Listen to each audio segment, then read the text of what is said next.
The Miami Marlins had an interesting draft strategy. Is it a new plan? What is the plan for Peter Bendix and the Miami Marlins for this rebuild? Hey, welcome into Inside Baseball Podcast Network. I'm Christian Rauh here with Lindsay Crosby. We're going to break down the Miami Marlins here. You can also find more at InsideTheMarlins.com. Lindsay, let's get started. PJ Morlando, first round draft pick for the Marlins. It's an interesting pick. I know a lot of people were interested in it when it came around. A lot of mixed views, if you will, on him, but I think it's a good pick. I'm going to go to you first, and then I'll give you my thoughts. But PJ Morlando with the first pick for the Marlins in the Peter Bendix era. Yeah, interesting pick. I don't think everybody expected him to come off the board as early as he did, mind you. So, I think that was part of it. But a guy that's performed, right? You go back and you look. He won the high school home run derby. He won the high school All-American game, last July. He's been on the US 18 under team for multiple years. And so he has a track record. And to me, the big thing, and we'll get into more of this on the Bendix plan, but he's a good hitter, right? The hit tool is the standout tool here. And it feels like the Marlins and a lot of what they have done have kind of prioritized. We want to get guys that can reliably hit the ball and get on base. And so, which is funny to think about because they just traded away Luis Ariz. But Morlando's a guy that they've done well developing high schoolers, although with the caveat, most of them have been pitchers.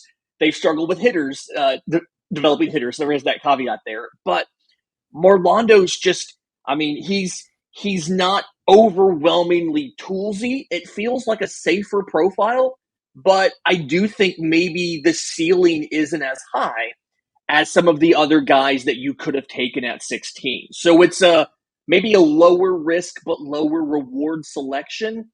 But you feel like, okay, his well-rounded, he's decent at everything, should be a good hitter. It's hard to call it a bad pick at 16. It just feels like it's not enough impact compared to some of the other guys who were on the board there at 16, right? Yeah, questionable impact. That's a good way to put that one because I was deciding I don't want to call it a bad pick. An interesting pick is definitely one, but questionable impact, that's a good way Yeah. to start this one off. As you mentioned, yeah, big hit tool, 2024 Gatorade Player of the Year for South Carolina. He was a commit to South Carolina University before signing. And then I know it's prep stats. You shouldn't take these as serious as many, but 403 batting average, 602 on base percentage, and a 1.173 OPS in just his 32 games at Somerville High School in South Carolina. Ooh, I mean, this kid can hit. You're not wrong. He definitely has a good hit tool. But when you are seeing the way that the Marlins are drafting, it kind of does fit whatever the plan it seems to be with Peter Bendix, if that is a plan. Mm-hmm. But it seems like they're starting to build up towards that lower end of the system and make their way up, kind of just starting from the nuts and screws and going all the way up, kind of what the Orioles did a few years ago. Now, I don't want to put them in comparison to the Orioles because what we've seen Baltimore do in the last few years has been very impressive. I think Miami has a lot to prove if they're going to do that this way. But it seems like it's kind of going down that path. Start at the very low levels, build it up really deep, and then not be competitive at the major league level for multiple years and then move on up. Yeah, and something I will say for the selection of Morlando is he did come in under slot, right?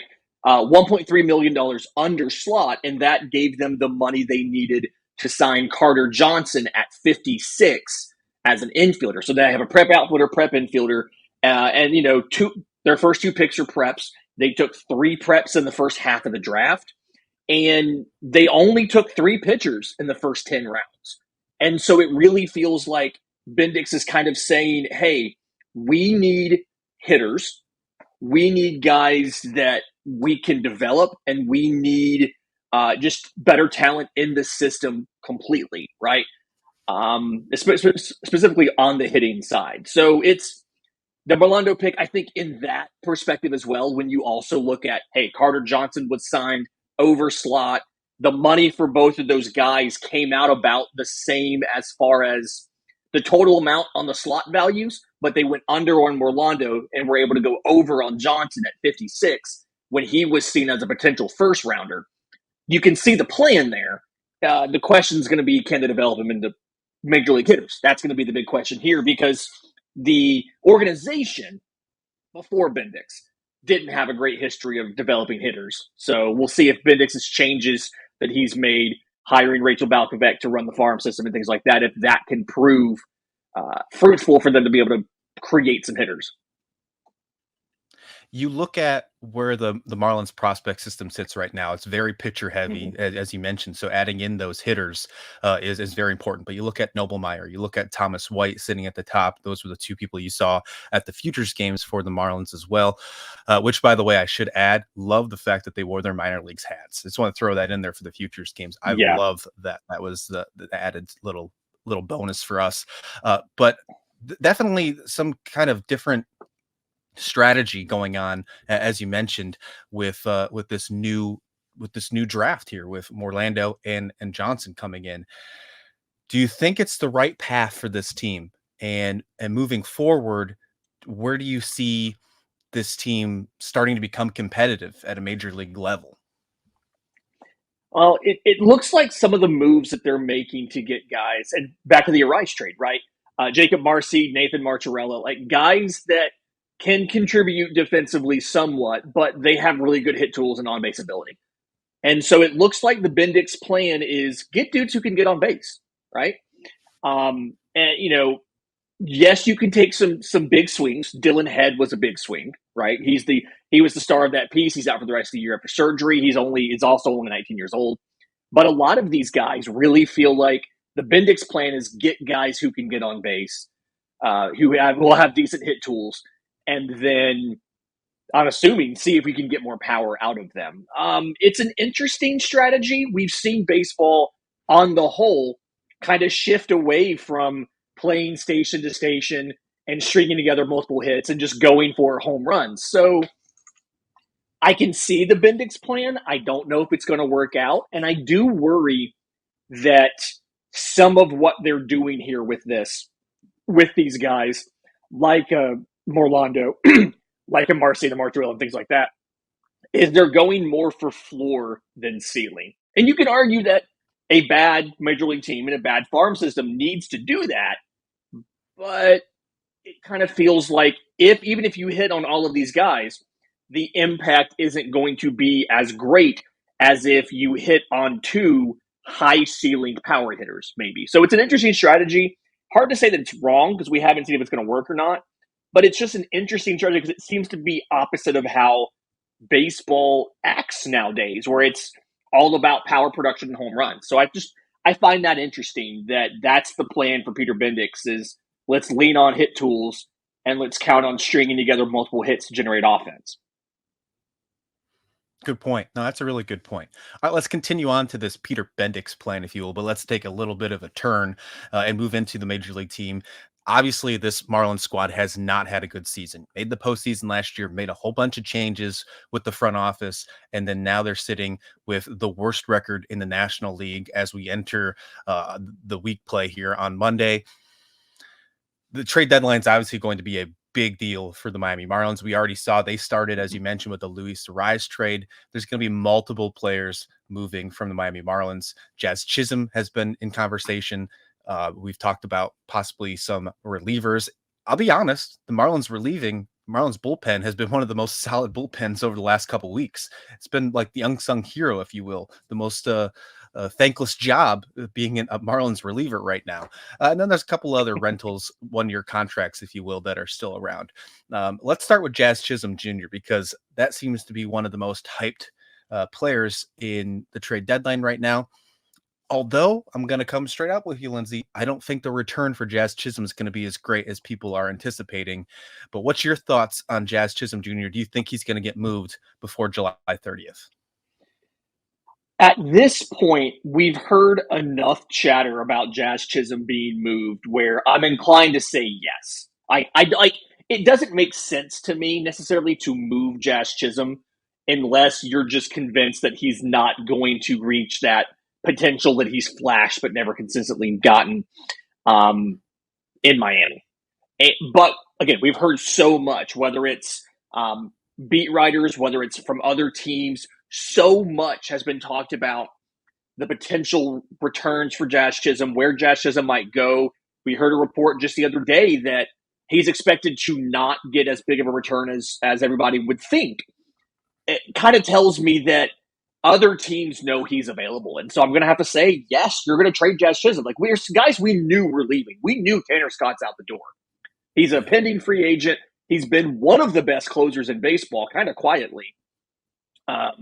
Josh Bell started off this year, but same thing. Last year of his last bit of his contract, you would think that he is a guy who could potentially be on the move. And problem is he's not hitting right now. Last 2 weeks he's batting 184. Last month he's batting like 138.